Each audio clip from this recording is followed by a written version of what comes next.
WXDR LP New Orleans, 99.1 FM and DolphinRadio.org. It's time for Delgado Dolphins Baseball. Now let's go live to historic Kirsch Rooney Stadium for all the action. From Rag Sherman Field at Kirsch Rooney Stadium, it's Delgado Dolphins Baseball. As this evening, the Dolphins take on the Knights of Suno. It's the junior varsity version of the Knights, and we are glad to have you with us here this evening. Ken Trahan joined by the coach, Marty Luquette, on this cool, crisp night in Lakeview as baseball will be played, and the Dolphins are coming off of a doubleheader sweep yesterday over Reed State and hope to continue that momentum here this evening against a Suno program, which started up anew with a baseball program last season under Olin Parker Jr., who also is handling JV duties for the Knights. And Marty, obviously, anytime you can add baseball, it's a good thing. That means more opportunities, not just for African Americans, but for players and more kids from this area that have a chance to play at the next level. Well, you know, we've seen the growth of baseball in the city with Suno bringing back their program, Xavier bringing back a program, Dillard having a program. Mm-hmm. So it's nice to see everybody putting together teams, and the opportunities are now there for a lot of the kids in the area that weren't there before. Well, I couldn't agree more, and I think it's terrific. Personally, we had our baseball bash a couple of weeks ago with all the coaches from the respective schools, and it's always great. It's a blessing to have all of them with us. All right, let's set the starting lineups for this evening's game. First of all, for the Knights of Suno, under the direction of Olin Parker Jr., leading off in left field, Brandon Gregory. It's Joshua Westbrook in center field. Danny Aliego Fonseca in right field. It's Walker Ballard, the cleanup hitter, at first base. Caden Canson is the DH. Kelson Onik will play third base and hit sixth. It is Darian Wallace at second base, batting seventh. James Bowersox, the catcher, hits eighth. And Kenny Rhodes will be at shortstop, hitting ninth. Top three of Gregory, Westbrook, and Fonseca. Middle three, Ballard, Canson, and Onik. Bottom three, Wallace, Bowersox, and Rhodes. And on the mound will be Aiden Harrow. For the Delgado Dolphins, 3-5 under Joe Sherman. Leading it off is Eli Lorette in center field. It's Rhett Santani at third base. Eli Booth plays first base.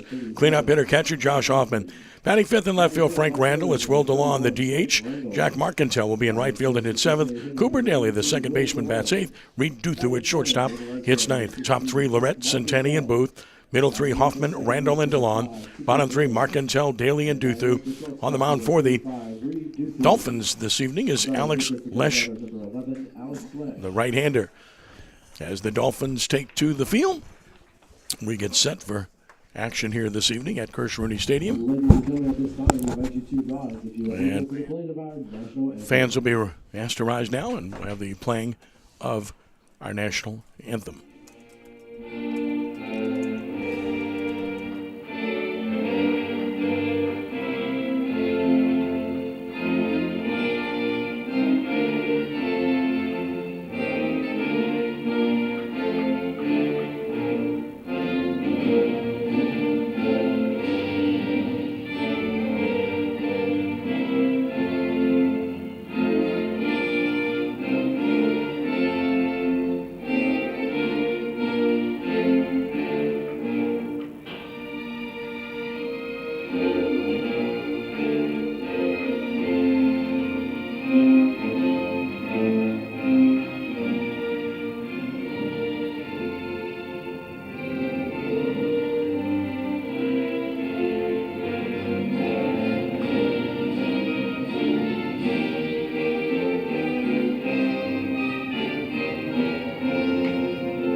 Dolphins have taken to the field and wearing their white uniforms, green numerals trimmed in yellow gold, green caps, familiar script D on those caps with green stockings, and Southern University of New Orleans in their Columbia blue.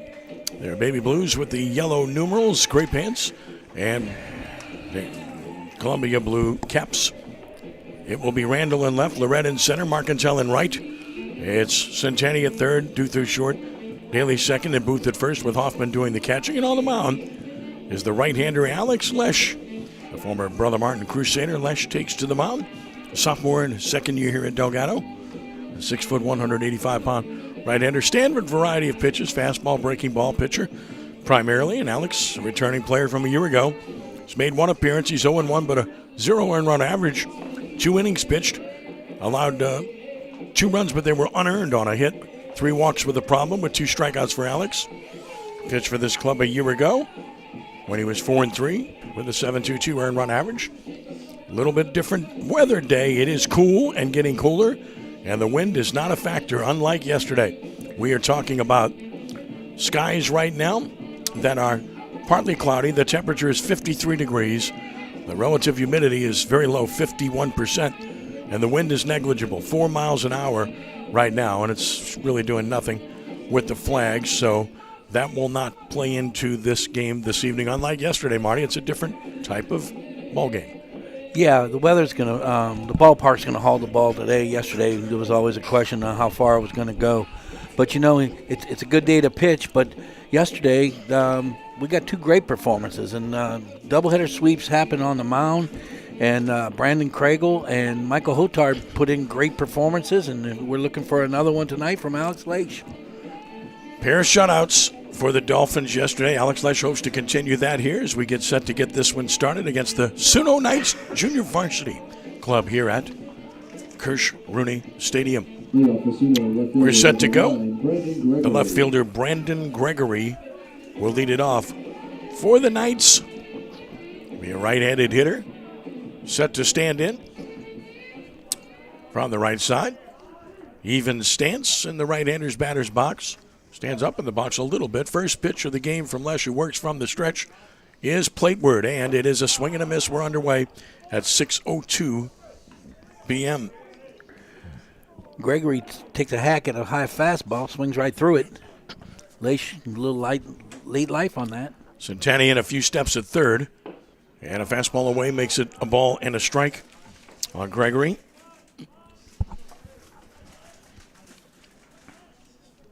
And Centennial plays well off the line, which is typically the case. Swing and a miss through the fastball by him. So 3 heaters, and it's 1-2. Lesh definitely is a fastball guy. Everything comes off of his fastball, unlike what we saw yesterday. Here's the 1-2 pitch from Alex. Swing and a miss. So he stayed with the hot stuff. He saw he couldn't catch up to it, and that was wise pitch calling by Joe Sherman. And that's our number 1. And now Joshua Westbrook will bat. The best pitch in baseball is a good fastball. If you can throw it on both halves, and that's what he's doing so far, if he can paint it inside and and hit the outside corner with it, you're very effective. And we've seen 4 pitches, 4 fastballs. Here's Westbrook. Here's the pitch.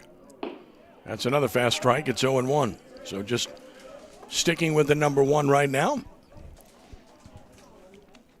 Show me you can hit it. Always a safe premise. Here it comes. Oh, breaking ball just missed outside. And it's 1-1. So the first crooked pitch. See if you chase. That's all that was. 1 ball, 1 strike. And another pitch on the way. Swinging a foul back. It's 1-2.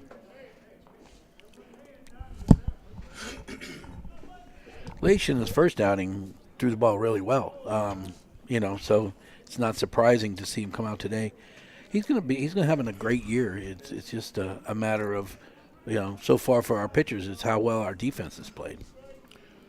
Defense was significantly improved yesterday. Hope that carries over. That's why you end up with 2 goose eggs in the respective games. Breaking ball over, but just high. Bent it over, but it was up. And it's 2 balls and 2 strikes. Had him frozen there. Good pitch, just didn't get the bite that he was expecting. And the 2-2 pitch. Swing and a miss. Threw it by him, out number 2.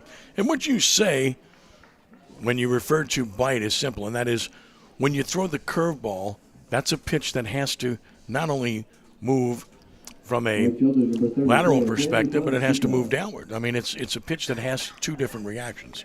Right, and a pitcher that has good bite on it will get it to go up and down, and that's what makes it effective. You see the major leagues are throwing the slurve or whatever that Here's Danny Aliaga Fonseca, who takes one down and out. They're calling it a sweeper, which is they're leaving it on the same plane the whole time and trying to throw it farther. But the guys that are effective can get it to not only to break but to go up and down. Yeah, the traditional curveball is, they call it a 12-6. It doesn't go 12-6 unless you're really good typically, but it'll go something like 11-8, right? Mm-hmm. Here's a pitch outside. It's 2-0, whereas when you're talking about the sweeper, that's just a pitch that stays on the same plane, but it goes across the plate, typically speaking, from maybe the right-handed batter's box to the start of the left-hander's box. 2-0 the count. Next pitch is on the way. And there's a swing and a chopper toward third. Santani charges, gloves, sets, guns, got him, and the inning is over. 1, 2, 3 go the Knights in the first. Scheduled for 9. Bottom of the first coming. Delgado to the plate. No score. Believes the veterans who've served and sacrificed deserve access to the best our country has to offer. Access to homes, communities, meaningful employment, and the veterans' benefits they've earned. With PVA staff working inside VA hospitals, no other veterans organization has provided more real-time ongoing support for paralyzed veterans and their families. Our nation's heroes fought for your independence. Join PVA in fighting for theirs at pva.org. This is folk singer Michael Jonathan. You know, with all that's going on in the world right now, it's the calmness of music and hometown radio. It's more important than ever. So from my front porch in Kentucky to yours in New Orleans, pour a cup of coffee, tune in every Sunday afternoon at 4 p.m. right here on WXDR-LP, the radio voice of Delgado Community College in New Orleans, for the weekly broadcast of the Wood Song. Old Time Radio.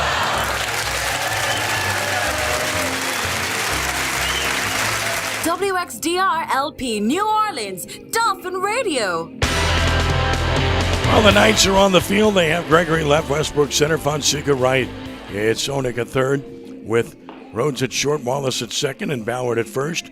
Bauer Sox does the catching. On the mound is the right-hander, Aiden Farrow. As we watch his warm-up tosses, Marty, what are you seeing from Aiden Farrow? Well, so far he's thrown 5 fastballs, so that's a good start. Not overpowering, but low 80s, maybe mid 80s, and seems to have good balance. It looks like he's thrown a lot of strikes in his warm-ups, but really finishes with that back leg, doesn't he? He does. I was waiting to see a breaking ball. Saw him throw one earlier. He's sticking mostly fastball. It might be a slider he throws in terms of the breaking ball that he utilizes. Just watching the subtle break. And he'll be facing Eli Lorette to get things started here for Delgado in the bottom of the first inning with no score. Waiting for the warm-up tosses to be completed. Happiness is the truth. No question about that. All right. Just wanted to make that clear. Now that we've established this, catcher shows a pretty good arm, and we're about ready to go. We're at the bottom of the first inning as Eli Lorette strides to the plate. Eli at 231, no homers and an RBI on the season out of Lakeshore High School. The freshman getting his opportunity here in the New Orleans area, staying home. Getting a chance to play here, which was good for him. That's what he wanted when he decided to come. Pitches away for ball 1 to Lorette. Defense is straight up. They're shallow, very shallow in the outfield. Compared to what we saw last night. Yeah, I mean, I'm talking about 25 feet or so different than yesterday. 1-0 is just outside and low, 2-0.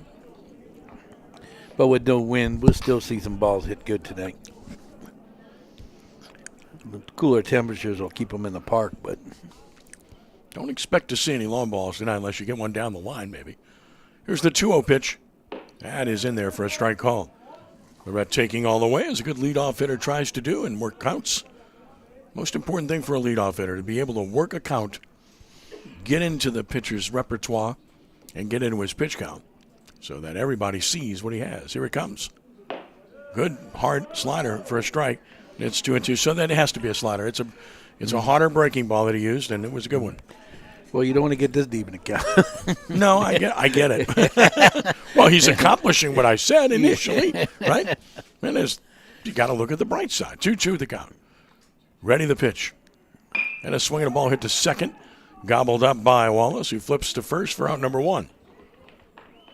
Laurent retired. That was a nice looking at bat. Remember we talked yesterday about him flying. He was flying off the ball a little bit. And we talked about hitting the ball to the right side, hitting the ball on the ground. And right there he did that. And that's encouraging. That's a good sign. Yeah, I agree. Here's Rhett Centanni. Hit for the cycle combined in 2 games yesterday. Third baseman at .433, a homer, 5 driven in. And I don't know if we're going to see a home run hit as long as the one he hit yesterday this season here. Took that one up for a ball. The one he hit yesterday was easy 400 feet. Oh, it was over 400. I had to be. Yeah, easy 400 feet. Ball cleared the fence by about 30, 40 feet. Want to know the count? And it was between right around the 355, 360 mark for sure. Here it comes. That's up again. It's 2-0. He hit it right over his high school sign, which is, I'd say about 350, 355 or so. Mm-hmm. Actually, no, it's probably more like 360 because it's only about 10 feet to the right of 370. 2-0 the count. Give you those dimensions here in a moment. Ready the pitch to Rhett. In the dirt, it's 3-0. It's 325 down the lines here. It's 370 to the gaps. It's 400 to straightaway center. I remember when it was even bigger in center. Oh, yeah. When the light poles, the flag poles were in the plate. You remember that? Yeah. Yes, I do. I guess we're getting older. Here's the 3-0 pitch. That is a strike, and it's 3-1. Don't tell anybody. If you don't, I won't. This has always been, on their sign they say, baseball's home of New Orleans baseball, and there's no doubt about that. Kirsch Rooney has held every great player that's ever come through this city. 3 balls and a strike. Centanni took ball 4 high, so he's on. First base runner for the Dolphins is Rhett Centanni. Draws his 5th walk of the season. Ironically, he's not leading the team in that department. That's what we expect to see from him, as was the case last year. But he's on with a walk, and here's Eli Booth. 217 batter with a home run and 5 RBI. Centanni led this team in RBI a year ago as a freshman. Well, he's a fine player. Here's Booth. Eli takes it away for ball 1. Eli had a good day yesterday, he did. Too. He did. He stayed under control, shot balls through the right side, he waited, was patient, unlike he had been early in the year when he was chasing pitches. And behind in the count a lot. Mm-hmm. He's ahead 1-0 here. Short lead for Centanni. And the pitch way outside. Leaping out of his crouch. Bauer Sox had to flag that one, and it's 2-0. We're in the bottom of the first. Scheduled for 9. No score. Suno JV and Delgado.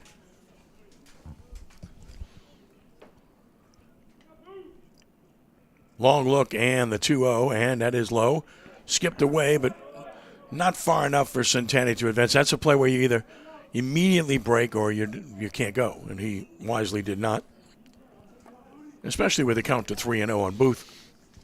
Well, Eli early in the part of the season was getting himself behind in counts, and he was walking a lot, which means he's just taking a lot of pitches. He's leading the team. He's tied for leading the team with base on balls.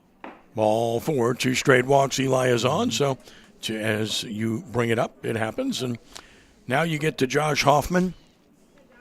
He's up to 316 with a home run and 2 driven in. Josh Hoffman. And once again, he also is one of those guys that was tied for the lead in base on balls.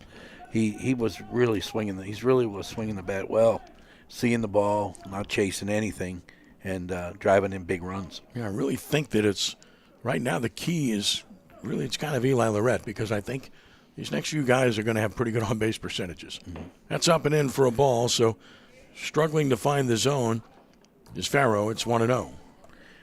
And, like I said when in his warm-ups, he was pounding the zone, but it's a whole different world once that hitter walks up there. Stretch and a check, and a pitch is in there. to even the count at a ball and a strike. So he got one over after he'd thrown 6 straight out of the zone. But Hoffman hitting 316, and driving in runs, that's outstanding, especially with the position he plays, being more, being a catcher. It's just really hard to do both. Hit for a high average and catch. 1-1. That is up, and it is 2 balls and a strike. He did a good job last year as the catcher for this club when he batted .309 and drove in 21 runs. We talked the other day about really good major league catchers from our past, but you don't see anybody hitting now as a catcher. 2-1. And the pitch. That is just inside. It's 3-1. Look, I'm an unabashed, lifelong St. Louis Cardinals guy, and I was incredibly happy for Ted Simmons getting into the Baseball Hall of Fame. You talk about a good hitting catcher, switch hitter that was as good as it got. That guy was something else. If you can play like 17 years. 3-1 the count on Hoffman. Ready the pitch. And that's another walk way inside. So 3 straight walks with 1 out. To load the bases will bring up Frank Randall. Continues to lead this team in hit. He's at .474. With a home run, 6 RBI. The 6 RBI tied for the team lead. He has a great chance to untie himself here. We'll get a visit to the mound after the 3 consecutive walks.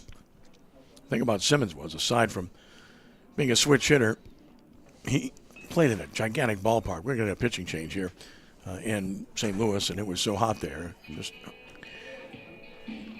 And we'll see if we can spot the number for you. It's 31. So we can tell you that it's 31. That much we know. And I'm hoping it's Luis Landeros, but we'll have to check on that. We've got our crack statistician working on it right now. He's thinking it's Luis Landeros. I think we got a 2 out of 3 vote here, so. Anybody? Going once, going twice. Sounds good to me. You know what? We announce it, and if it's wrong, somebody will come and tell us. How is that? So we're going to go with Luis Landeros. There we go. And the reason I say that, Luis Landeros now pitching for Suno. we're not seeing any reaction, so Must be Luis. Must be Luis. So he's to the mound. And look, we're not trying to make light of this, but this is a JV team, and the information that is provided that's on the website is for the varsity. So we got all of that information, and it's good information on the Suno Knights website, but not for JV. They don't have that. So, and they're saying, well, why are you playing JV? Well, JV is the equivalent of junior college in terms of classification. I think that's the simplest explanation. Probably.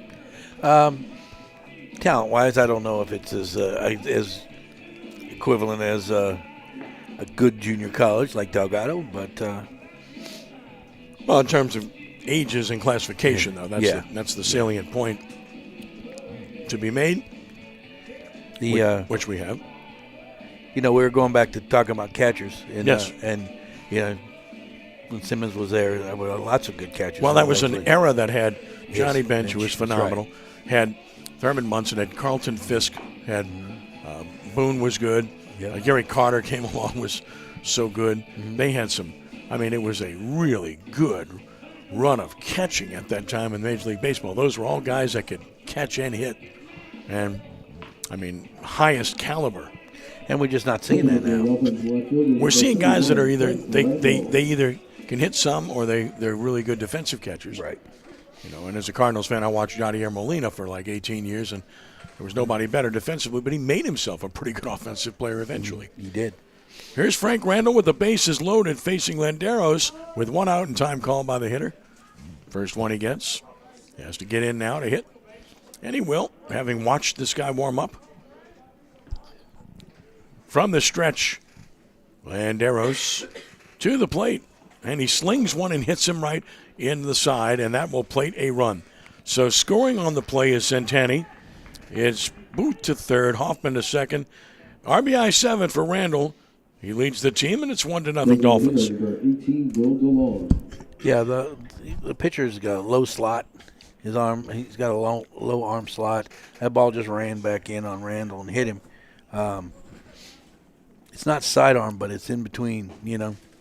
It's pretty close. Bases loaded, 1 out. Strike is called. It's 0-1. That pitch, he was almost sidearm, so maybe we'll call it sidearm. But he's certainly not over the top. It's going to make it hard to throw a breaking ball from down there.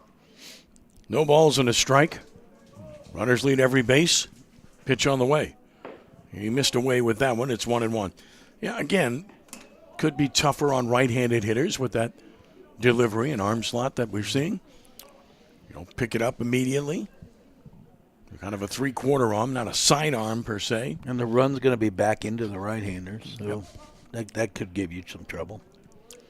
The 1-1 popped him up. First baseman might have a play. Foul territory, he does, and he doesn't catch it. A break there for Will DeLon. As Ballard got there, he just didn't come up with it. I think he was worried about the fence and a few other things. DeLon's not complaining, gives him another chance. Yep, it goes as a no play, and it's 1-2. Will trying to add to his RBI total of 6. He has a home run. One of the 4 for Delgado this season. Runners lead every base. 1-2 pitch is down. Breaking ball. He tried to throw a breaking ball. Was down and in, and it's 2-2. Definitely changed speeds on that one a little bit. DeLon trying to deliver.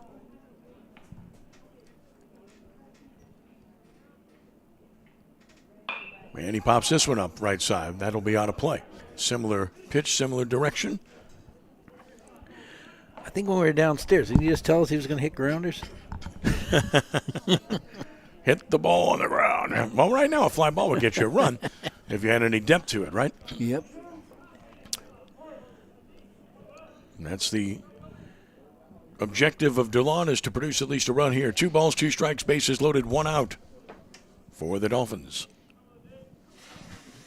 Landeros ready, and he's pitching, and he's low, and it's 3 balls and 2 strikes. It might be me, but after 3 walks and a hit batter, does it look like the outfielder's backed up? Slightly. Yeah, I mean, slightly. Yeah, I do think they have. I think they've been repositioned. 3 balls, 2 strikes, bases loaded. Here's a money pitch coming up, and swinging a foul, right side again. So everything going to the right side and staying alive. And seeing another pitch, the 8th, which he will see in this at-bat.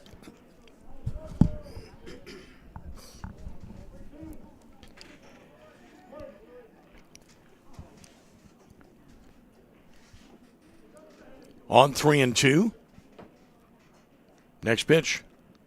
Little roller toward the mound. The play will be home, and he throws it away. And everybody is safe, and it's 2-0. Boy, an easy chance for Landeros.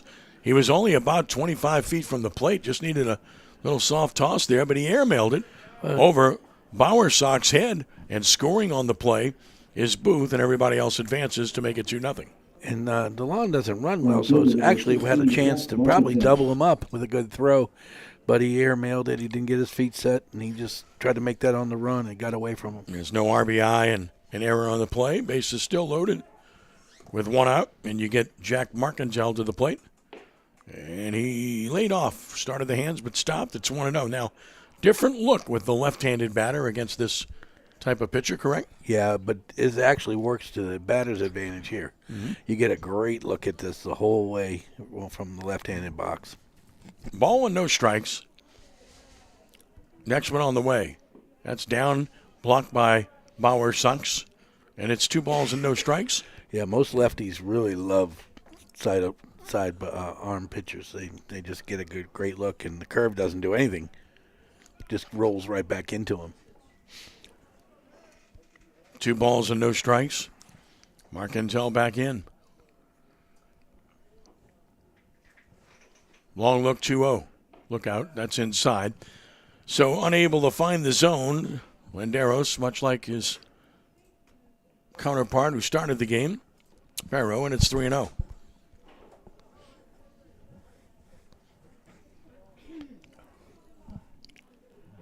Three balls and no strikes. Here's another. That's in the dirt, so that will drive in another run. Marcantel will trot to first. Scoring on the play is Hoffman. Up to third, Randall. And it is now a 3-0 ball game. Still looking for an opportunity to hit. I mean, it's not getting enough pitches in the zone to settle in and take a good hack. First pitch down and out to Cooper Daly. Yeah, it's kind of hard to be aggressive at the plate right now, and just don't want to go out of the zone and get yourself out. 200 hitter, no homers, 3 driven in. Cooper played well at second base yesterday, and he takes a strike here. It's 1-1. Made a couple really nice plays yesterday defensively, and Coach Sherman thinks Cooper's going to hit. Ball and a strike. And the pitch. Ground ball to second. This could be a double play. Second for 1, first for 2. No, he didn't catch it. Ball got out of the glove, safe at first, and a run scores, and it's 4-0. Well, Dolphins just taking total advantage of mistakes here. That was a routine double play ball. His throw to first was low. It skipped into the first baseman. It looked like he had his glove down there. It just went in and bounced right back out. And because you cannot assume a double play, Daly gets an RBI to make it 4-0, and that brings Reed Duthu to the plate. Just a 4-6 force at second. Duthu, really good day yesterday. 5:56 now with 3 driven in. First and third, 2 outs for the Dolphins. And the pitch. And he took a breaking ball strike. How about that? 0-1. Start him off with a breaking ball. Having trouble throwing the fastball for a strike, so let's try something else.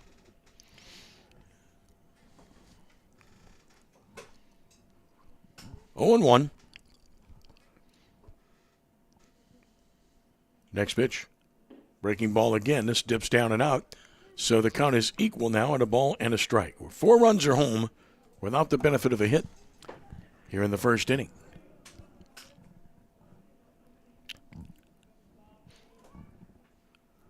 Runners away first and third.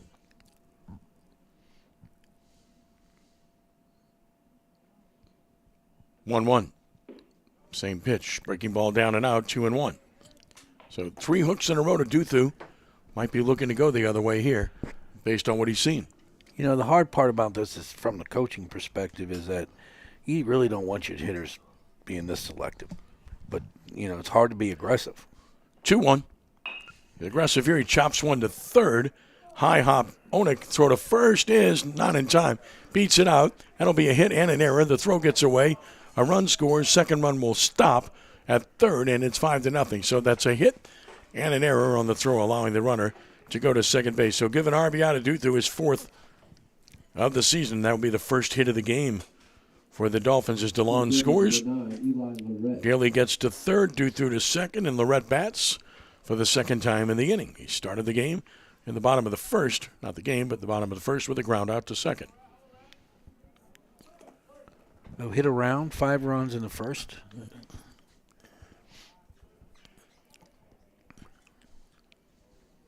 First pitch is a little fly ball in the right field, or in the center field, pardon me. It should be caught, and it is. Handled by Westbrook, inning over, but 10 men come to the plate. 5 runs cross the plate on 1 hit with 2 errors, and a couple stranded for the Dolphins. We've played 1, Delgado 5, Suno JV nothing. Back in a moment here on DelgadoAthletics.com and Dolphin Radio 99.1 FM.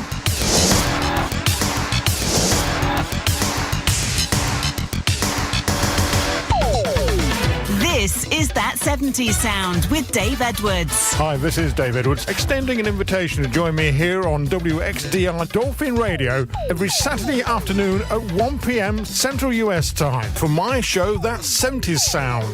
Not only will I be playing you some brilliant 70s tracks, I will be setting the music chain quiz, playing one of your favourite TV themes from the 70s, and finishing with a 12-inch disco remix. So why not make it a date to join me, Dave Edwards, each and every Saturday afternoon at 1 p.m. Central US time for my show, That 70s Sound. And I will guarantee you the best music from the 70s and more. Listen, as a hiring manager, I've got to tell you, the best job candidate isn't always the typical candidate. Sometimes they're a grad of life. Meet the grads of life. Young adults of unique determination and experience. An ideal fit for your company in an entry-level position, internship, or mentorship. They might not have every qualification you typically look for, but they're exactly who your company needs. Sometimes the best candidates aren't the ones you're used to. Go to gradsoflife.org to learn how to find, cultivate, and train this great pool of untapped talent. Brought to you by the Ad Council and gradsoflife.org. 99.1. On to the second we go. 5-0 lead for Delgado. Alex Lesh, long sit down there in the bottom of the first. First inning, he set them down in order with just 12 pitches, 2 strikeouts, 7 strikes, and he's ready to work in the second. With a 5-run lead, Walker Ballard, the first baseman, will lead it off. Stands in right side, slightly open stance. First pitch on the way. And he pumps a strike in there to get ahead. Former brother Martin Crusader. Lesh looks real good right now. He's just throwing the ball nice and easy. There's the 0-1. Swing and a miss. Good breaking ball. And Lesha had no balls and 2 strikes on Ballard, to be followed by Canton and Onik here in the top of the second inning. 5-0 Delgado on top. 0-2 pitch. Roller towards second.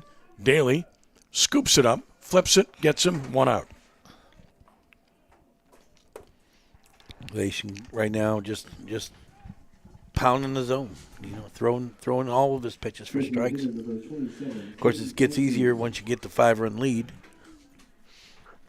Here's Caden Kenton, designated hitter.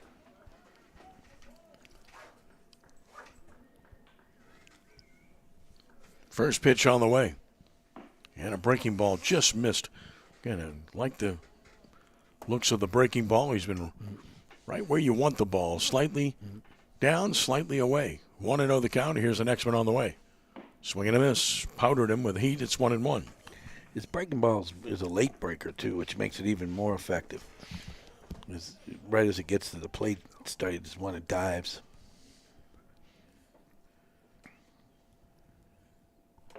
Next pitch, another strike called, and it is a ball and 2 strikes on Caden Kenton.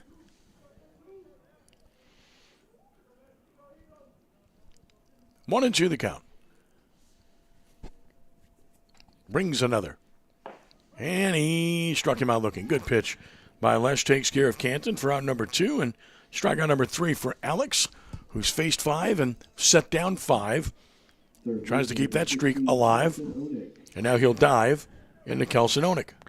Well, right now he's pounding the zone. He's feeling good. Got a real good touch. And he's hitting both corners. He's breaking balls sharp. Going to have a great night. First effort is a swing and a miss. Threw the fastball by him. They have not shown the ability to hit the fastball yet. No, and he's got a good one, no doubt. And it's running, and he's hitting his spots. Ready with the 0-1.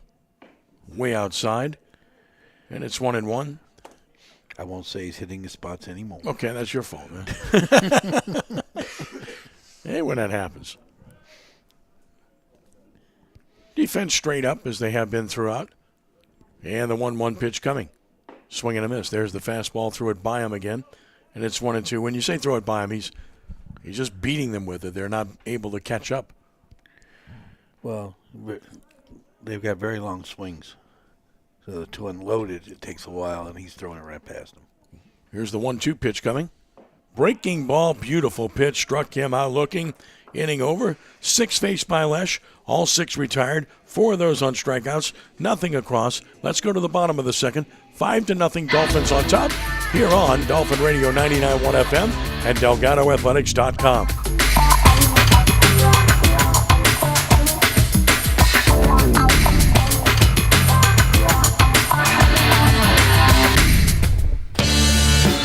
This is the captain. Take a voyage with me Friday afternoons from 4 to 7.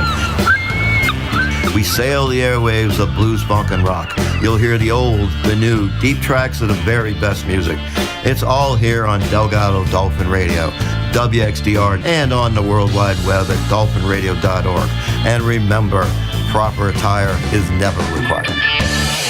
Every hiring manager knows that a company is only as good as the people it's made from. So where do you find the best people? That may surprise you. Meet the grads of life, young adults of unique determination and experience, an ideal fit for your company in an entry-level position, internship, or even mentorship. They might not have every qualification you typically look for, but they're exactly who your company needs. This is talent worth knowing about. Go to gradsoflife.org to learn how to find, cultivate, and train this great pool of untapped talent. Brought to you by the Ad Council and gradsoflife.org. 99.1 WXDR.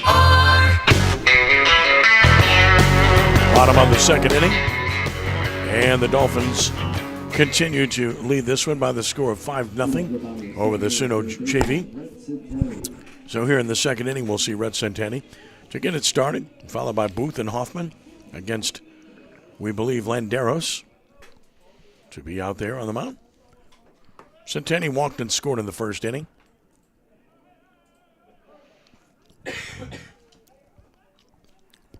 In from the right side. And the first pitch on the way from Landeros is right through there for a ball up, I guess. It was right over the plate, but had to be up 1-0. Yeah, I thought he had a strike on that one, but was called a ball. 1-0 pitch. Swinging a shot to right center field. That's going to get down for a base hit. Centenni lines one in the center for a leadoff single here in the bottom of the second inning. As we've said, he'll use the whole field, which is what makes him. He uses the whole field, and he's got a very good batting eye command of the strike zone. He's on at first. That translates into good on-base percentage, which is why Joe Sherman hits him in the second hole. A lot of people have asked me, coaches, the last few days, why is he hitting second rather than, fourth maybe or third? It's the on-base percentage. Here's Eli Booth. Stretch pitch. Outside the ball. Yeah, I do talk to a lot of high school coaches, as you know, and they have all these kids playing on this team that they follow and they're so thrilled to see, and they all want to know when they can't get out here. Well,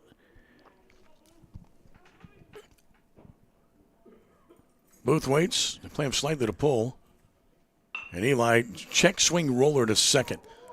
The runner will advance to second as Booth is out at first. He didn't mean to, and Wallace makes the play easily with an underhand toss to first. Centenni goes to second without number one. Yeah, you kind of hate that as an at-bat. You don't want to take the bat out of your hands with a half swing. Just couldn't turn it loose. Well, and to get back to what you were talking about with Centenni batting second. Yeah. I mean, right now they just need base runners. If they were the guys behind him are doing the job and driving him in, then it works out great. You bet. If they get cold, he may have to go back into a RBI spot. Pitch to Hoffman is outside 1-0.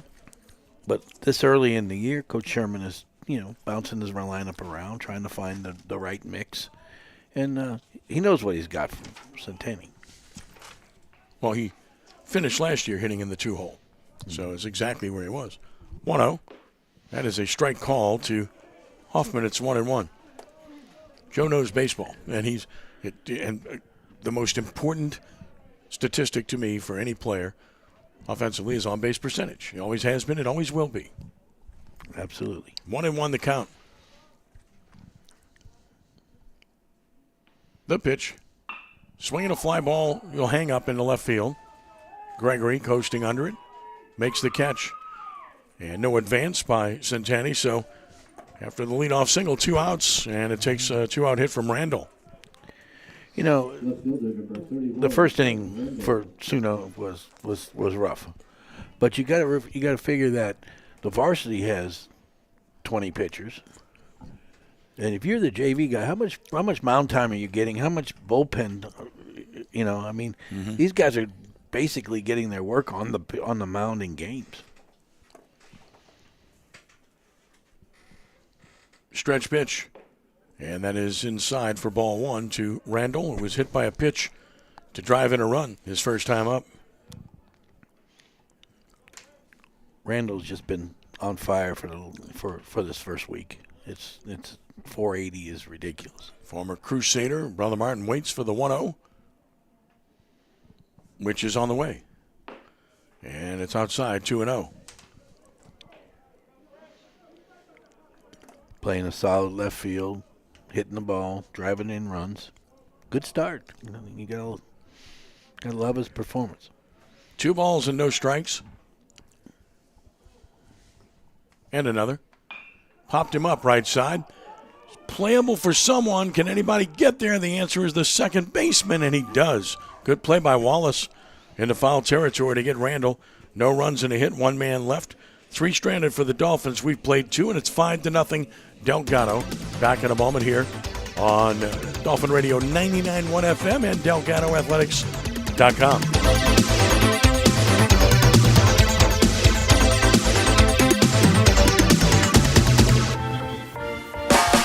Put a glide in your stride and hitch a ride to the soulful side with Upfront Soul.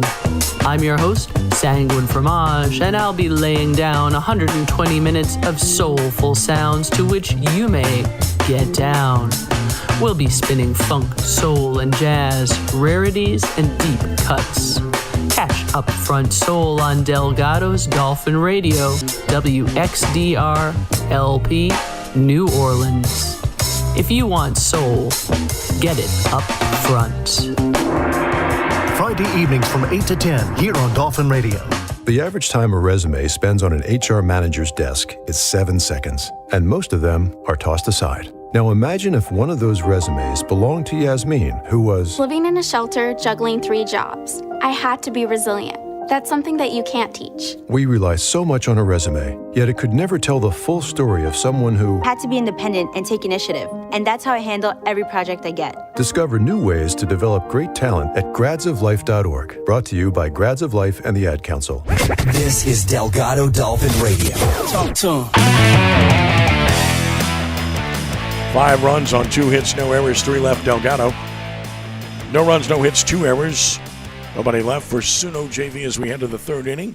Ken Trahan with Marty Luquette from Rag Sherman Field at Kirsch Rooney Stadium. And here is Darian Wallace to lead it off, the second baseman against Alex Lesh, who's pitched 2 innings, only 23 pitches, 16 strikes. He's fanned 4, and he's retired all 6 he has faced thus far. Here's Wallace, the second baseman. And the first pitch dips down and away. Once again, good fastball. He's got good life on it. He pulled that one a little bit. The 1-0 pitch. Swinging a foul tip into the mitt, and it's 1-1.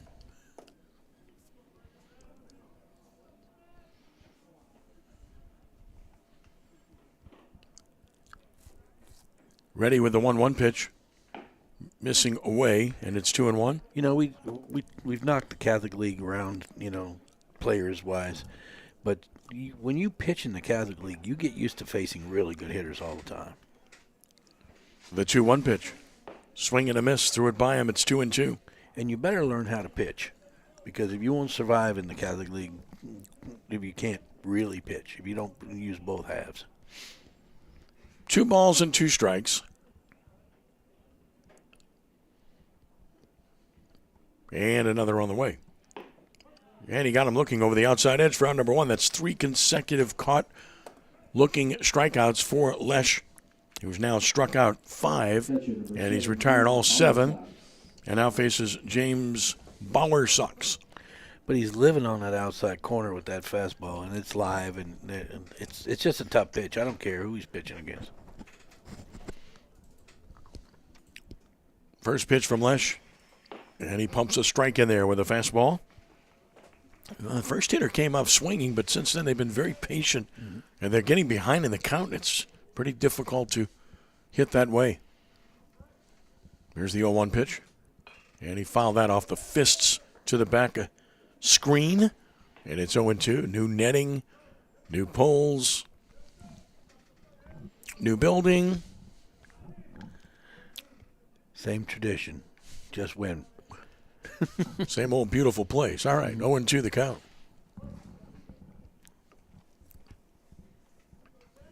Stretch and the pitch from Lesh.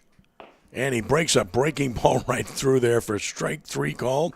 That's 4 consecutive caught-looking strikeouts. 6 strikeouts in the game out of 8 batters faced. And now Kenny Rhodes, the shortstop, will bat. He's right now he's in command of all his pitches. He's hitting the spots he wants. Okay, this is the kind of time when you want to be the catcher. This is easy. Just put your glove up and then he'll hit it. Rhodes has actually played in 4 varsity games this season for the Knights. Steps out, so Les takes a walk behind the mound. Because you know the Delgado pitchers want to work quickly. That's their M.O. for Joe Sherman. Really teaches it. Pitches on the way, shows bunt, and that's not a bad idea, but he took a strike. It's 0-1. If you're going to show it, let it go. Especially if he's throwing a strike. You bet. Got Centenni's attention. Still on the dirt. 0-1. And he threw it by him, 0-2. I think you called it earlier. The swings are long. I mean, you can see that. And when you mean long swing, it means you start it way back and you try to with a bad hit. Grip and rip, and it's just, you don't have the time to do that unless you got really quick hands. Here's the 0-2 pitch, and there it is again. Velocity's going to beat them. He swung and he missed, struck him out. 9 faced, 7 strikeouts, and 9 up, 9 down. Let's go to the bottom of the third. And it is still 5-0 Dolphins on top here on DelgadoAthletics.com and Dolphin Radio 99.1 FM.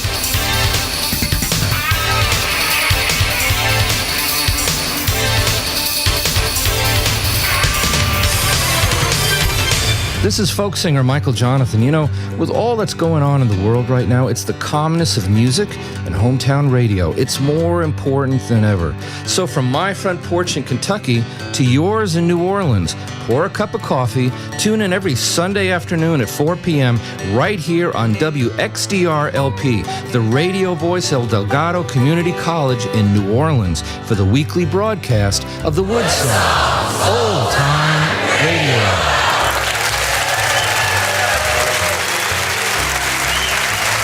Paralyzed Veterans of America believes the veterans who've served and sacrificed deserve access to the best our country has to offer. Access to homes, communities, meaningful employment, and the veterans' benefits they've earned. With PVA staff working inside VA hospitals, no other veterans organization has provided more real-time ongoing support for paralyzed veterans and their families. Our nation's heroes fought for your independence. Join PVA in fighting for theirs at pva.org. WXDR-LP New Orleans, Dolphin Radio. Now we have some changes for Suno. Chris Boykins takes over at first base. There is a new pitcher on the mound, and we think it's Connor Wall, number 39, although we're not sure because of the roster that we have, which is not correct numerically. And we don't know that. I mean, I think Wall's 29 on here, so I really don't know who 39 is, to be honest with you. I'm just trying to give you the best information we can, which is provided to us. Well, 29's on the mound. We do know that. If we can find out a name, we promise to get it to you.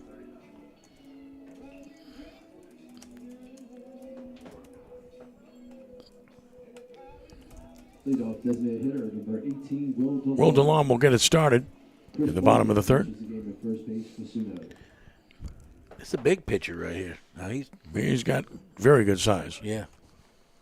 Here's Will DeLon, reached on an error, scored a run in the first. That's a good-looking pitch, strike called.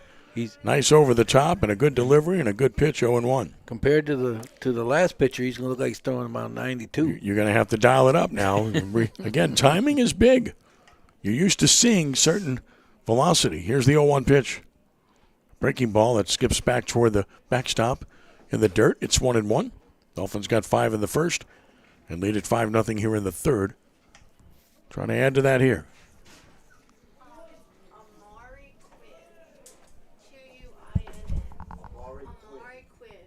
Q-U-I-N. There's a swing and a fly ball to the left, and it is going to carry over the left fielder's head.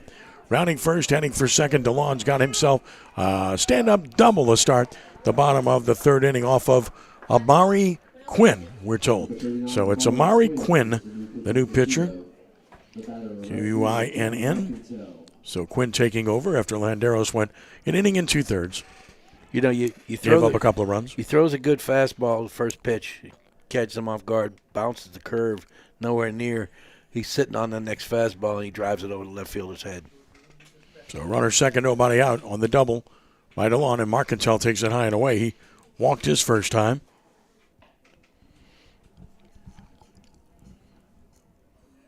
But DeLon put a really nice swing on that, driving it over the left fielder's head. Did indeed. It's his second double of the season. Now Marcantel can drive in a run.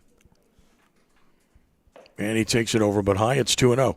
And I mean, look, I think they like this guy better. I'm talking about the Delgado hitters because this is more like they're accustomed to seeing with pretty decent velocity.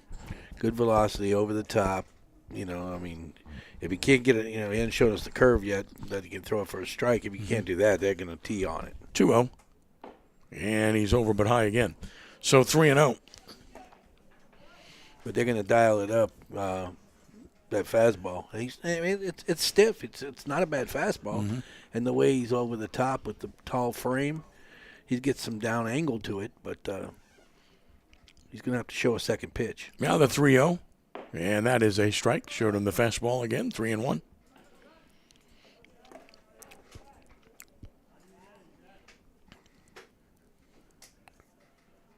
Marcantel walked his first time. See if he gets his hands through this. On 3-1, here it comes. And he just missed again, ball 4. That was pretty close. But he trots to first. Second time Marcantel's walked. It's 2 on, nobody out. And Cooper Daly will get his swings. He drove in a run with a fielder's choice on a double play that wasn't turned back in the first.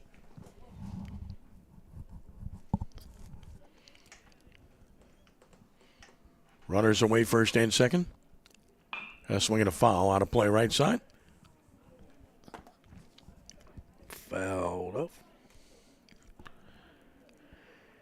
Daly right there, he was just a little bit off. His timing was just a little off. That might have something to do with the last pitcher.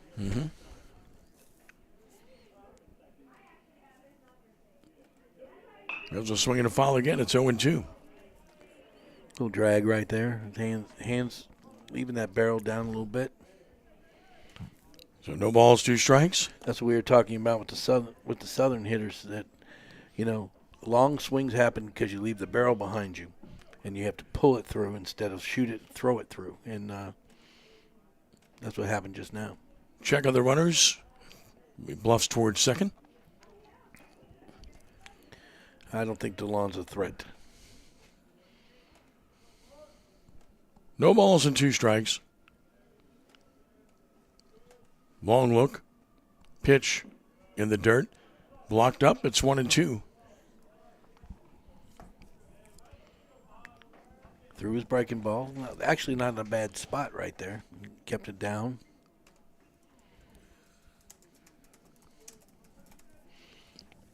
One ball, 2 strikes. And another. Swing and a miss. He threw it by him. Good fastball. Gets Daly for on number 1. So that is the first strikeout of a Delgado hitter by Suno pitching. Reed Duthu bats. He had an RBI single his first time. Chop one, beat it out. Ball got away. Put it in play and make them play. That's it, absolutely. 1-0 now on a high fastball. Nobody moves up on strikeouts, that's for sure.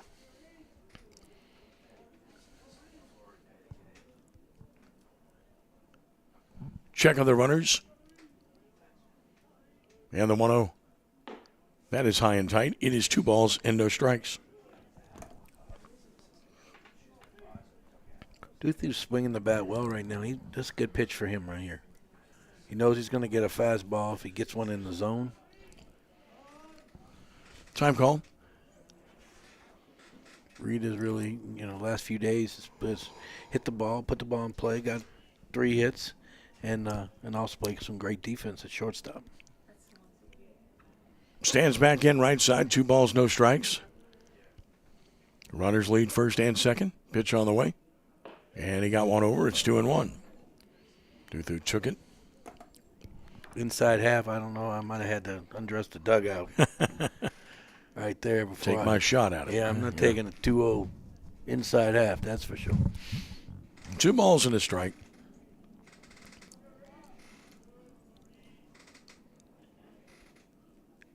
And the pitch. Runners go. Pitch is high. Throw down is in plenty of time, but he throws it away. Runner rounds third. He will come to the plate, and he will score. And the Dolphins take a 6-0 lead. So it goes as a double steal and a throwing error on the catcher Bauer Sox. As DeLon scores, and you get 2 stolen bases credited. Marcantel up to second base. Will DeLon stealing third? He made a liar out of me. I said he wasn't a threat. Well, the throw beat him for sure, but I mean it was wide, and I mean that throw was there probably 4 feet ahead of him. But made him make the throw, couldn't make it. Scores 3-1 the count on the double steal, and now Duthu has a runner at second to try to produce. And the pitch, all 4 outside. He's on, so 2 walks in the inning. First and second with 1 out here. And here's Eli Lorette.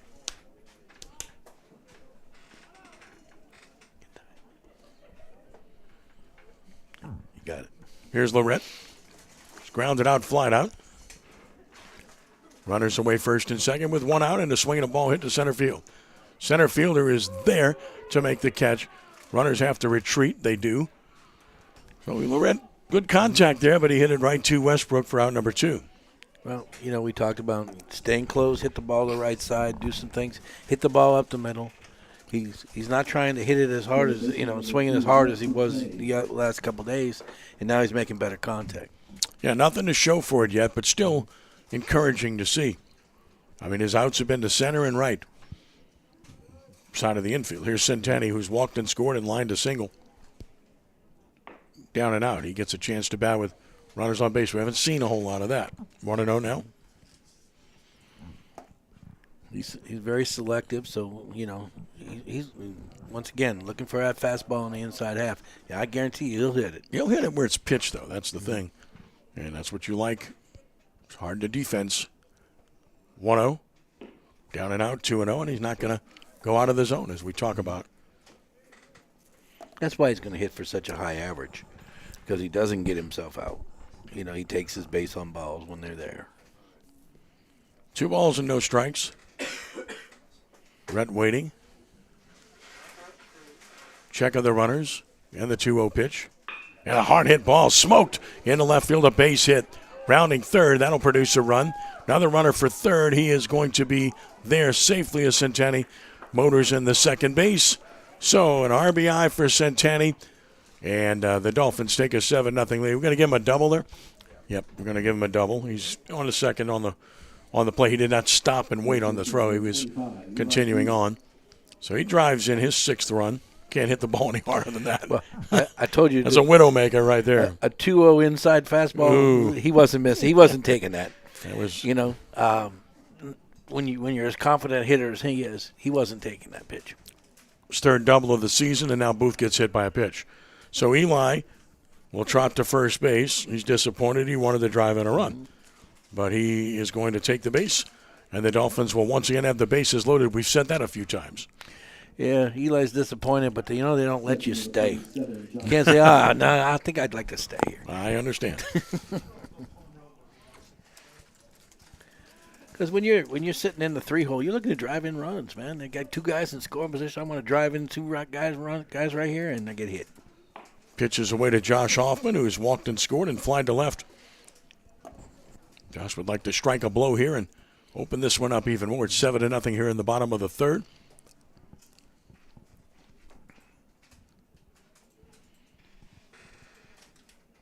And that misses down and out. It's 2-0.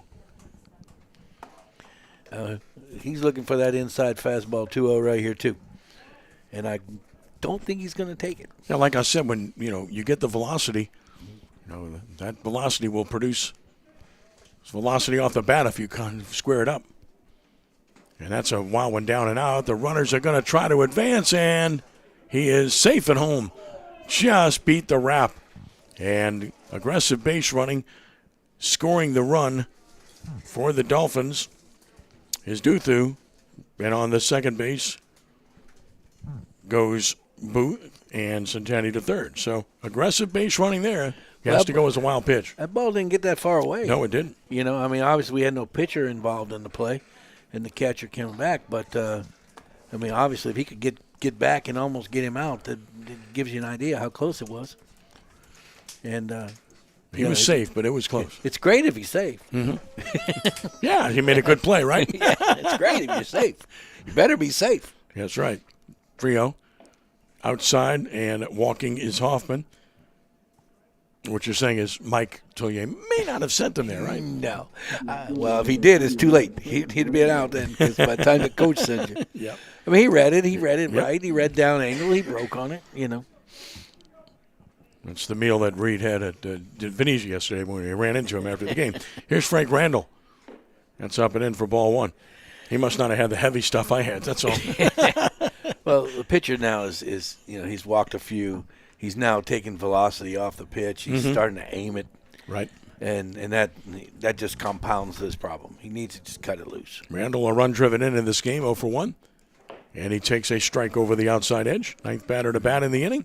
It's 8-0 Dolphins here in the third. Trying to add some more with the bases loaded, 2 outs. Let's see if Frank Randall, or Brother Martin, can strike a blow. On 1-1. Here it comes. That's down and out, and it is 2 balls and 1 strike. Well, these are the spots that hitters just love. Up in the count, fastball pitcher. You know, you're looking for ball. I've been talking about it in. You certainly want it in right here. Ready, the 2-1. And he just missed down and out, 3-1. Randall wisely laying off. Not a pitch he could do much with. Couldn't do anything with that one, but throw one in the zone here and see what happens. 3 balls and a strike. And another. He aimed that one, and that's a ball down and in, and that will score a run. As he missed, and Randall gets his second RBI, once by hit by pitch, once on a walk. And he's now driven in 8 to lead the team. And the Dolphins have 9 runs, and we'll get a visit to the mound. He can't give this ball to the coach any quicker. He'd like to flip it to him and run off. Yeah. Because he's frustrated out struggling there right now. Yeah. I get it. So he departs. We'll get a new pitcher. We'll try to figure that one out and tell you all about it. It's now a 9-0 game.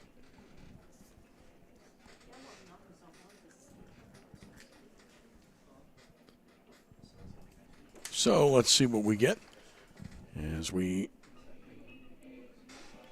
try to spot this very bright number. Yeah, yellow numbers on light blue jerseys just really don't work. This is number 12. We can tell you that. I got that. Got that much out of it. And let's see if I can find anybody. The answer is no.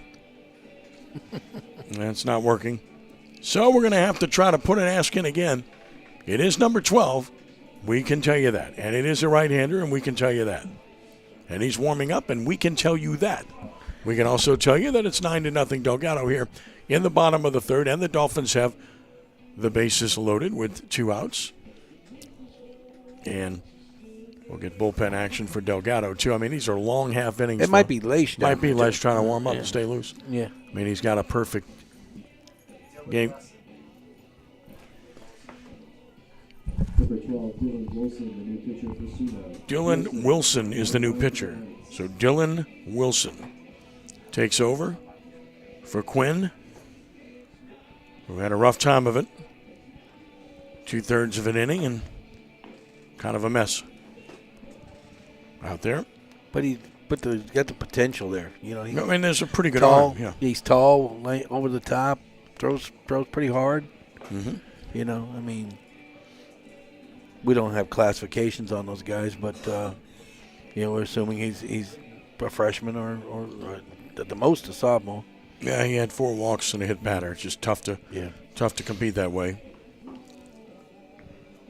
Did have a strikeout, and now Dylan Wilson is the 4th pitcher of the game for the Knights, and we see Will DeLon, who started this inning with a double over the left fielder's head. That seemed like a long time ago. Just saying. Yep. 9 batters ago. And down and out, ball 1.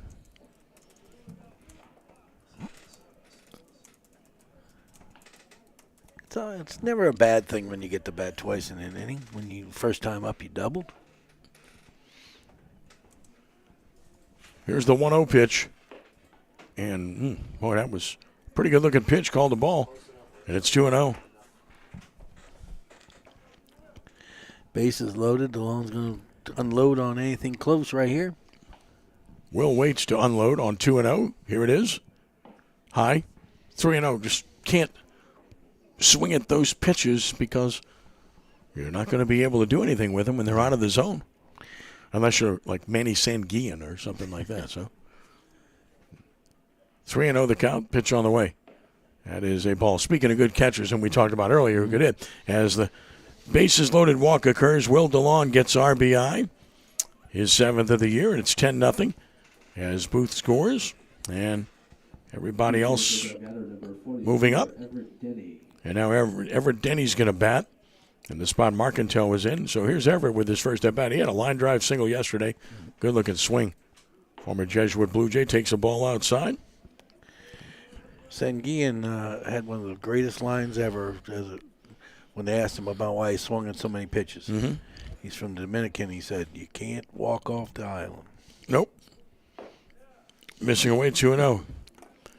Yeah, he never saw a pitch he didn't like. No, he had a lot of bad pitch hits, I'll tell you that. 2 balls and no strikes. And another. That's up. It's 3-0. So with the bases loaded, another opportunity to get an RBI here.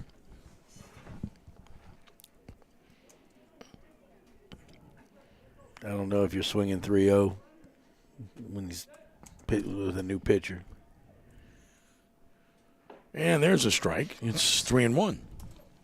Yeah, you can't really turn him loose right there. As much as you'd like to. Mm-hmm. You hope he gets a pitch to hit right here.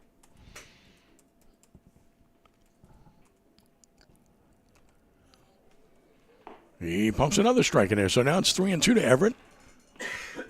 So we'll get the merry-go-round play here.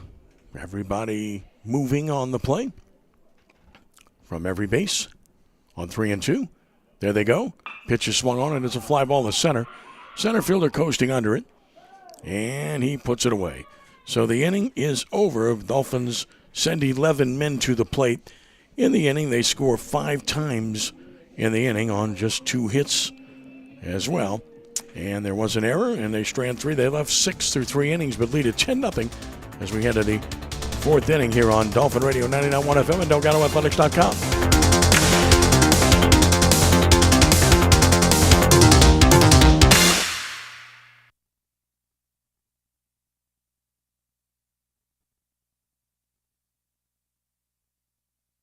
Hey world, this is Michael Franti. This is Kanan. Ho in the dark. Gogo Bordello. Hi, I'm Natasha Atlas. Greetings, this is Tanya Stevens. Justin Adam. This is Steve Riley of the Mamu Playboys. Talvin Singh, you're listening to Free Range Radio. Steve Berlin. Cesar Rosas. We're from Los Lobos, and you've discovered music with no borders and no boundaries. This is Cal Coot. The best artists in the world come home to World Beat Canada Radio Saturdays at 6 p.m. on Dolphin Radio, WXDR LP, the radio voice of Delgado Community College.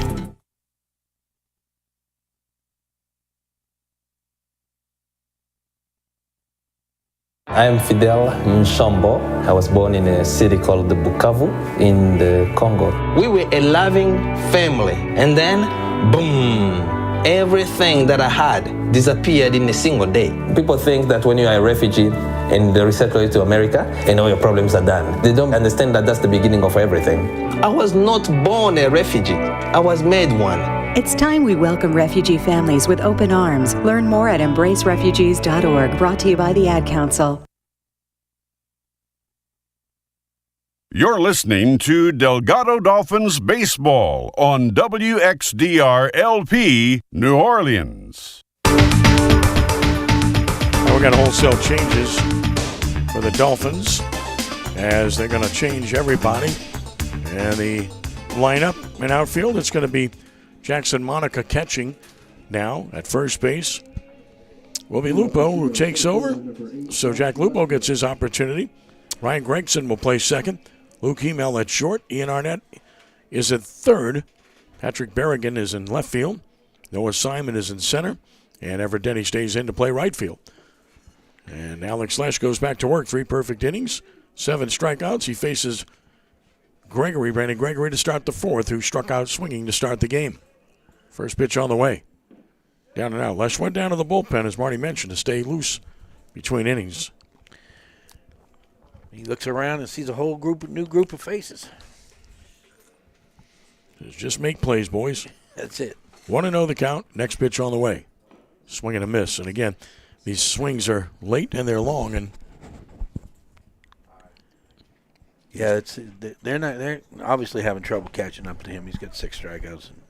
Here's the 1-1 pitch from Alex. Just missed down and away. It's 2-1.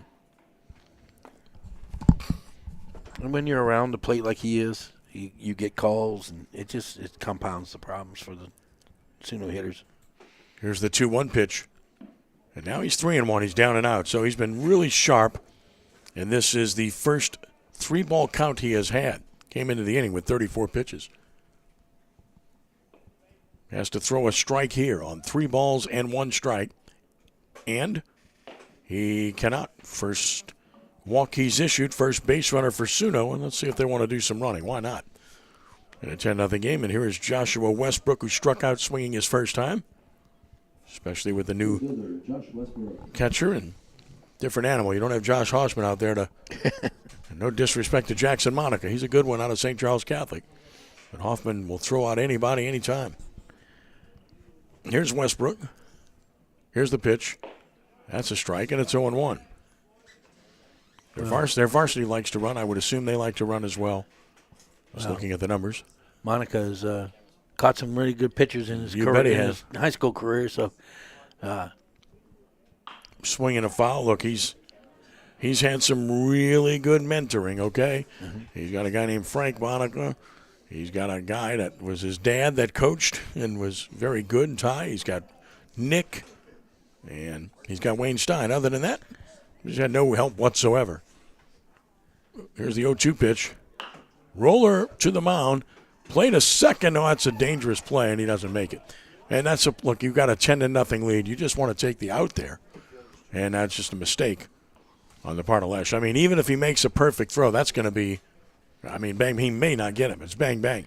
Ball wasn't hit hard. No, and it's a fielder's choice, but it's, again, a mistake, and now you open it up. It's 2 on, nobody out. And you got to redirect that. And when you're bringing in subs, there's no vocal guy out there right now. No, somebody's got to tell you. There's a bunt toward the mound. Let's see how he plays this one. He's going to wheel and throw to third. He threw that very low, but a really good play made by the third baseman Arnett to dig it out on a short hop. That had disaster written on it. That thing probably could have ended up down the left field line on a bad throw, but really good play by Arnett to get the force one out. Well, and it's an easy play because it's bunted hard to the pitcher's right. And it should be an easy play. He kind of rushed it a little bit. I don't know what he thought they were going to do with it after he caught it. You know, there's no double play there, so you just take your time, make the play. Here's Ballard. This time away, he's had 2 throws to bases here that have been very shaky. His throws to the plate have been terrific. 1-0 the count. Stick with the guy at the plate, right? Yeah. 1 ball, no strikes. On Alex, here we go. And that is in there for a strike. It's 1-1. Well, if that's his biggest flaws, we're all right. I think you're right. A ball and a strike. Long look. Here's another. Ground ball to second. Could this turn? Flip to second. That's 1. Back to first. That is safe at first. It's not handled. Runner for the plate. He'll score. Well, I don't know what happened there. He looked like he should have had it. Yeah. At first base. He stretched and just went off his glove. That has to go as an error on the first baseman. Just didn't catch it. That should have been a double play. It was well turned. On a 4-6 by Gregson and Hemel, but just didn't handle it. So it's a fielder's choice. Run crosses the plate on the error. It's a 10-1 ball game. And a little bit of life here for Suno. And another opportunity here with a runner at first. It's a strange line when you give up a run without a hit. Yep. Pitch is high for ball one to Canton. But he still hasn't given up an earned run. No. Nope. As Westbrook scored on the play. Mallard runs at first. Canton struck out looking his first time. Takes a strike here. Well, they've been able to put the ball in play here, and that's the difference because they struck out 7 times in the first 9 batters. And when you put it in play, good things can happen. Well, it started with a walk. Which seems to be the case always. You know. Then you factor in an error. Here's the ball outside. And then he makes the error.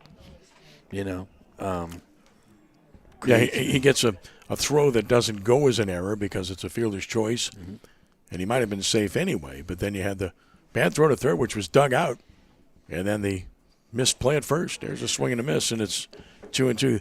These are the kind of innings the Dolphins were having in the midst of the bad run to start the season, and we didn't see that at all yesterday. And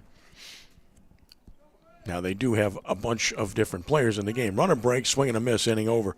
So strikeout number 8, inning over with a run without the benefit of a hit.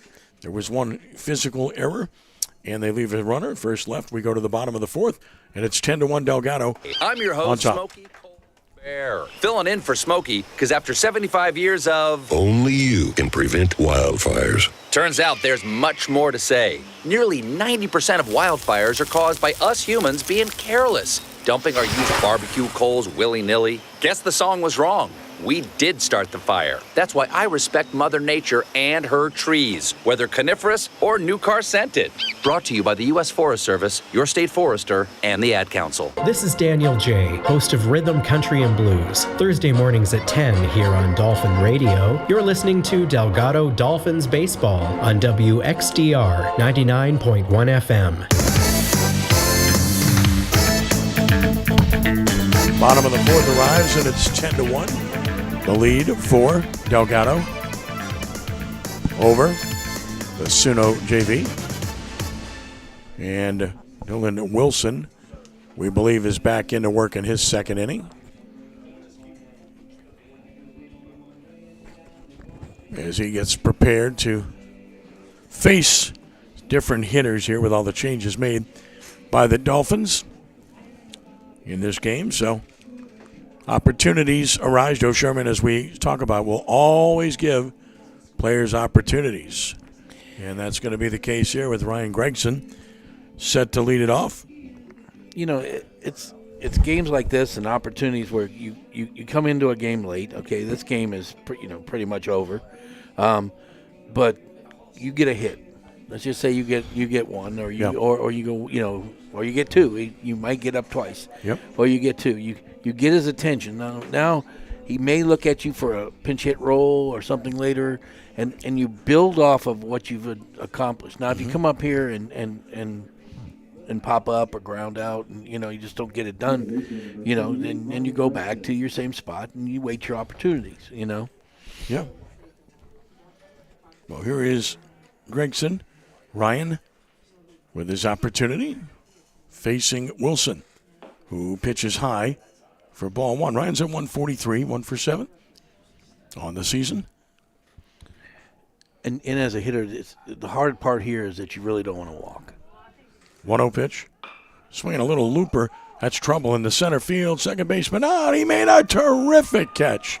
That's a brilliant play by Wallace to rob Gregson of a hit. I mean, full speed, fully outstretched over the shoulder. Wallace makes a terrific play. And catches that right on the palm. You could see it stuck right on the palm. It was a great play going back to his right, running out into short right center, and making just a tremendous catch. Luke Hemel will get his opportunity here for the Dolphins. Luke at 214, he has an RBI. Umpire has a lot of work to do in changing things. They've changed every player. So here's Hemel. And here's the pitch.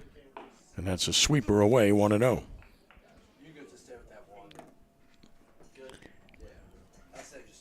10-1 Dolphins, bottom of the 4th. And the 1-0 pitch. Bounced it 2-0. You know, Hemell's situation is a little different than the other guys getting in right now. Hemell has played a lot early in the season. He's appeared in 14 games. I mean, he has 14 at-bats. Took a strike, 2-1. Luke 3 for 14. Was playing shortstop. 2-1.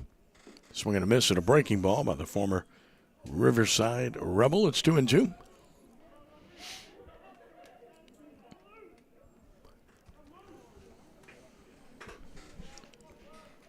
And now the 2-2 pitch. Breaking ball low, 3-2. So he's throwing a lot more breaking balls here than we've seen from previous pitchers. Well, he's been competitive in the count, and that allows him to do that. And the payoff pitch, Hemell swings and hits it hard up the middle. Nice play by the shortstop, Rhodes. He throws him out. Good stretch. So 2 very good defensive plays by Suno here in the 4th inning. You know, and that, I mean, from Suno's perspective, that's very encouraging. I mean, you know, there's 10 runs on the board, but a lot of that was base on balls and hit batters, and they didn't have, opportunities. Noah Simon gets his first at-bat. Hitting in the red spot. And Noah takes a strike. It's 0-1. Chance to put up a 0 here for Suno. Simon has 4 at-bats on the year, so he's looking to get his first hit of the year. 0-1. And he hits it down the first base side, hits the bag. That'll be his first hit. That's a base hit. Might have lost a double there if it hits over the bag, but it hits the bag, pops in the air, ends up on the short outfield grass, and Noah has his first hit, and that's great to see. Save that ball for him, right? Get off the snide. Yeah, you bet. Here's Ian Arnett in his first at-bat, hitting in Centenni's spot. There's nothing worse for a hitter than having 3 zeros together. No, not at all. Runner goes, pitches high, throw down. Is a stolen base. You normally don't see running in a 10-1 game, but again, these are players that need to play, and that's what we see here. And Simons takes the bag. He's at second. Well, Simon is a good runner. He's very effective base stealer. And there may be something you're looking, he needs his work. So you may be looking to bring him in a game and steal you a bag. Well, you have to do it. Strike called. It's 1-1. You don't stop playing. Plus, you got players who don't get the opportunity as much. Therefore, when they're out there, they want to play the game. And I'm all in on that. 1-1 on Ian Arnett. Out of St. Charles Catholic.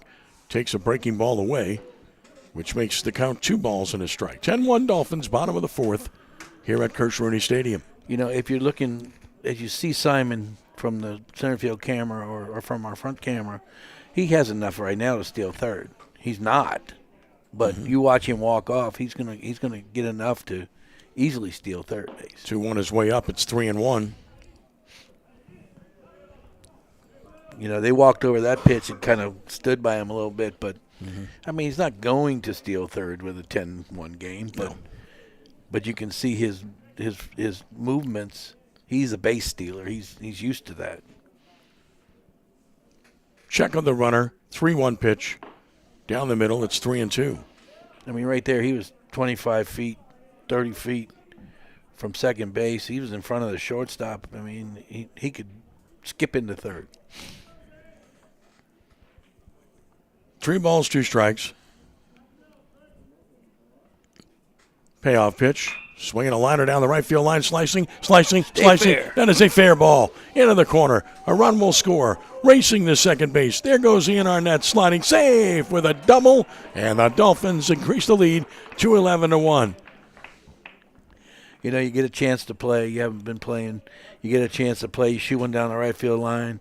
Dive into second. Get up and get to give the dugout the fin, It makes you feel good, right? Give them the fin. Now we get Jack Lupo to the plate. So a chance for Jack, which is, I believe, his first at-bat of the season. So Jack gets the opportunity here. out of Brother Martin High School. We know the name, right? Yes, indeed. Jack gets a chance here. Of course, Jeff Lupo does a really fine job at Brother Martin.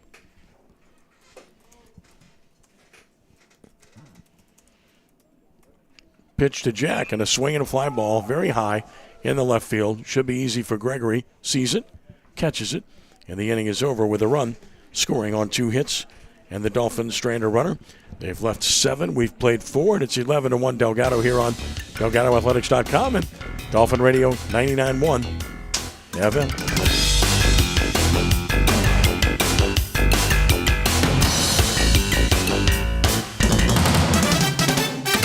Man, it's good to be back here in Cleveland.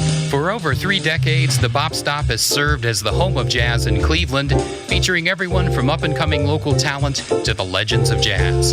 I'm Daniel Peck. Join Gabe Pollock and me weekly as we bring you an hour of live jazz directly from our stage on Live at the Bop Stop. But people around the country know how great a club this is. It's Live at the Bop Stop, Thursday mornings at 8 on Dolphin Radio, the voice of Delgado Community College. Put your phone on D&D, that means that do not disturb when you're driving. And when you're going from point A to B, I need you to stay safe, please, so always sing with me. So put your phone on D&D, that means that do not disturb when you're driving. And when you're going from point A to B, I need you to stay safe, please, so always remember this beat.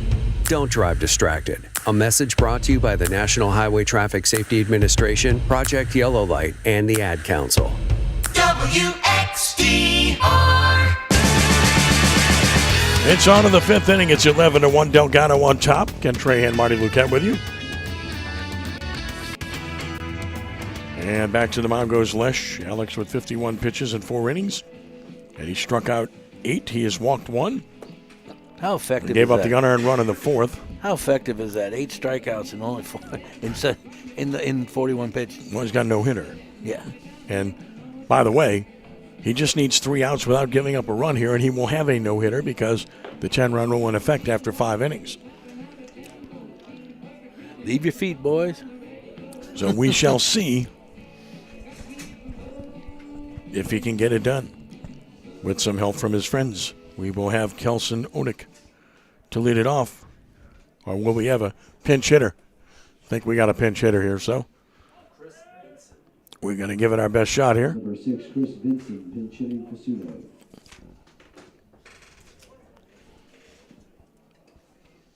Chris Vincent is the hitter. Vincent takes a strike call, so Chris Vincent hitting an Onik spot. His first at bat of the game.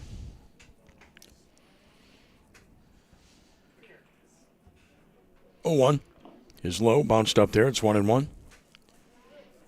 Leish is really throwing the ball well tonight. It's just fun to watch it. Fun to watch when a guy's in control like this, going in and out, up and down. Alex Lesh with the sign is ready, and the next pitch on the way. Swing a little looper foul over toward first, and up against the netting by the dugout of Suno. It's 1-2. You were talking about last inning about how they were starting to put the ball in play a little bit, which means he might have been losing a little bit of velocity. Maybe so. 1-2. Breaking ball. Ooh, just missed. Little bit outside and low, and it's 2-2. That was a quality pitch right there. That's exactly where he wanted it. 2 balls and 2 strikes. And the next pitch on the way. Swing and a miss. Threw it by him. And that's strikeout number 9 and 1 out here. Dolphins are 2 outs away from a win. The batter will be Darian Wallace, who struck out looking in the 3rd. Number 22, second baseman, Darian Wallace. You know, he's moving up on double-digit strikeouts. Hasn't given up a hit. Nope. You know, he walked 1. He has walked 1. Came back to bite him. Yes, it did. Swing and a miss, just threw it right by him. A little old-fashioned hard ball, hit me if you can. 0-1 the count. He could not. From the stretch to the plate. And a breaking ball missed inside, 1-1. First time he's missed bad on that pitch. Going inside. Yeah, working really fast. 1-1 the count. And again, same pitch, missed inside, 2-1.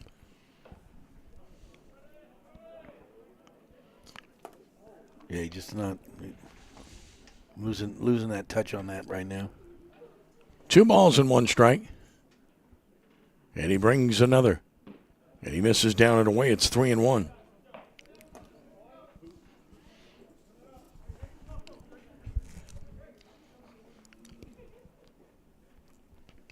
Now the 3-1 pitch. Strike called, and it's full 3-2. Wallace was taking. You better be. Outside corner, bottom of the knee. Not much you can do with that one. You can swing and miss. 3 balls, 2 strikes. Payoff pitch on the way. And he struck him out looking. Great pitch. You wanted double-digit strikeouts? You got it. That's number 10, and that's 2 outs. 1 more to get here. And the batter is James Bowersox. He struck out looking. His first time up. I did ask for double-digit strikeouts. You're right. And pitchers always love double-digit strikeouts.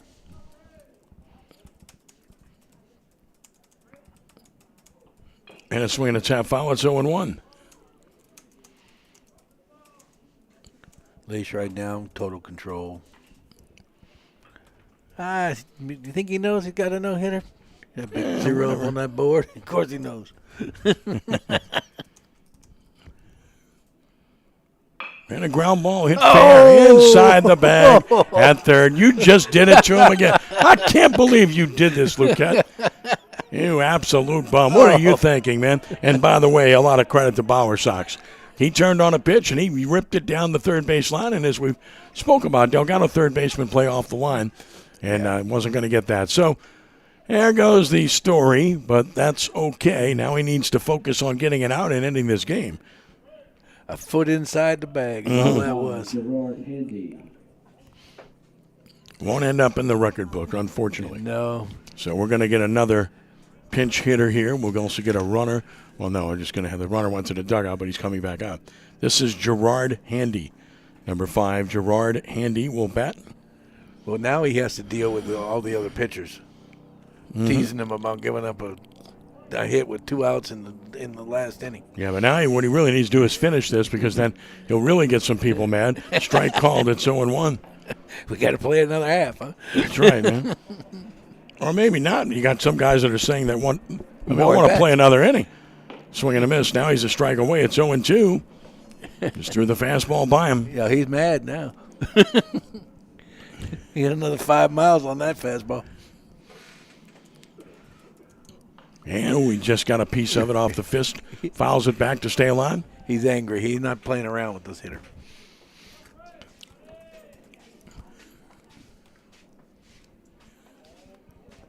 Doesn't diminish the performance. No, not in the least. Ready with the 0-2 pitch. Here it is. Laid off. Runner at second taking huge liberties. 1-2 the count.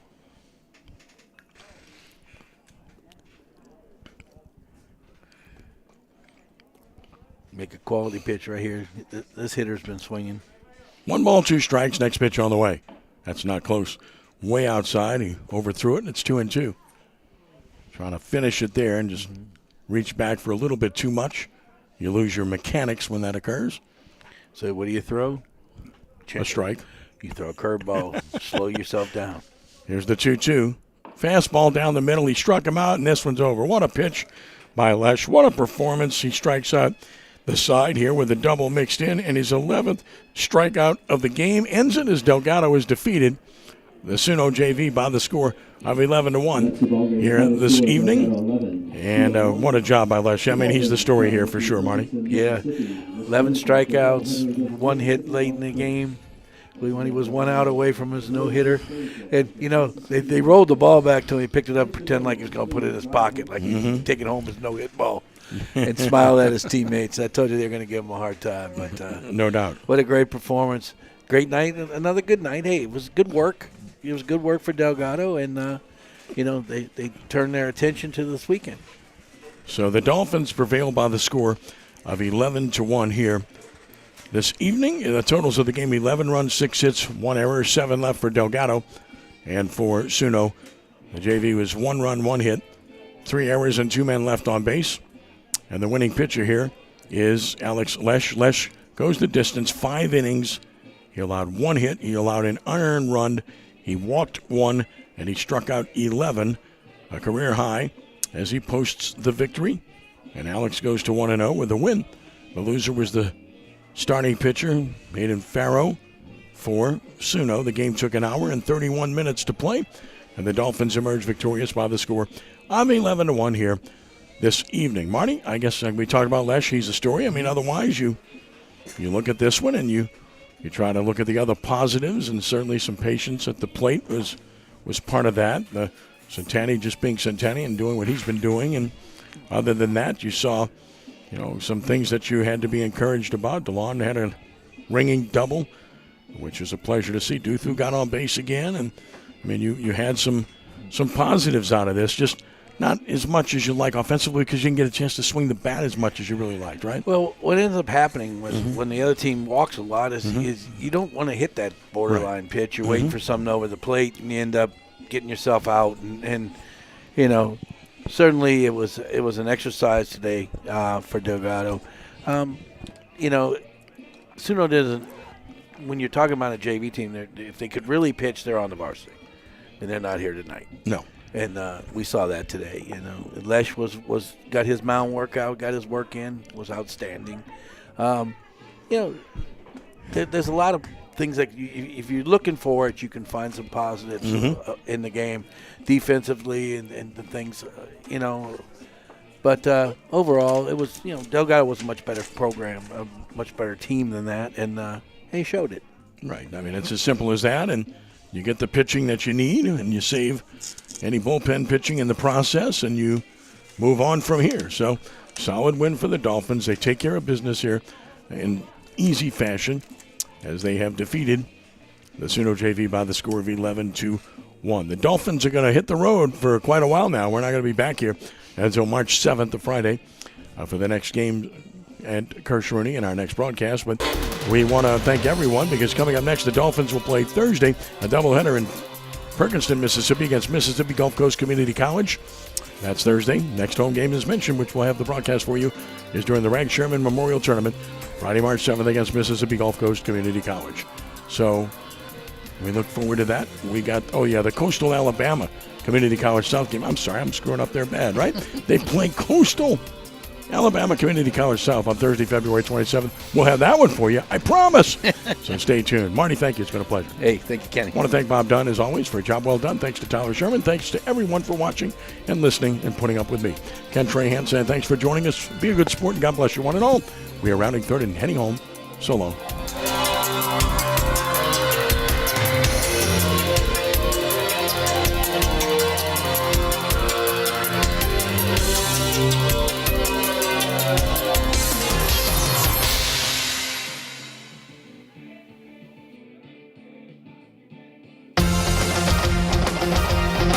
Listening to Delgado Dolphins Baseball on WXDR LP New Orleans.